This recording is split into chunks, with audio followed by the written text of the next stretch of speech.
زرین باهات نیومد؟ شما که میدونین آبجی، تا وقتی شما زنگ نزنید و فرهان دنبالش نیاد تا اون وقت اون نمیاد. حال زرینو ولش کنید. من اومدم برای ازدواج پسرم حرف بزنم.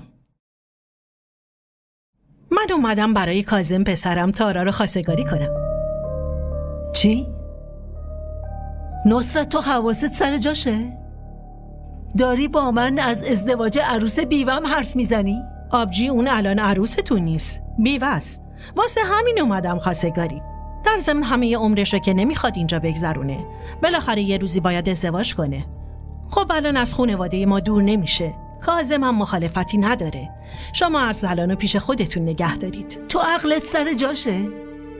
چرا مثل بچه ها حرف میزنی؟ شما به محض اینکه قبول کنید من یه مراسم عقد ساده برای تارا میگیرم.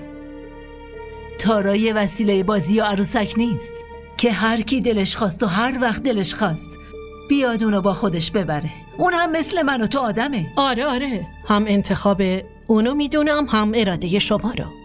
به طمع نوتون شما زندگی دخترمو خراب کردین و از این خونه بیرونش کردین. اون به خواست خودش از خونه رفت. آره بیخیال شین آبجی. از مخالفت شما قشنگ معلومه که شما خیلی عوض شدین. کافیه دیگه.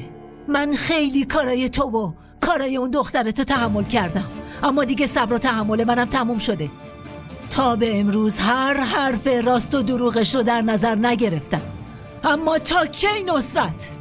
کارای بچه گونش اصلا تموم نمیشه. در واقع شما بچه بازی در میارین. شما کاملا عوض شدین. به تارا اهمیت میدین و دوستش دارین، اما دختر من براتون بی ارزشه. میشه واسه همین با وجود دونستن این که اون نازاست توی این خونه نگهش داشتم. پسر من یه تیکه جواهره.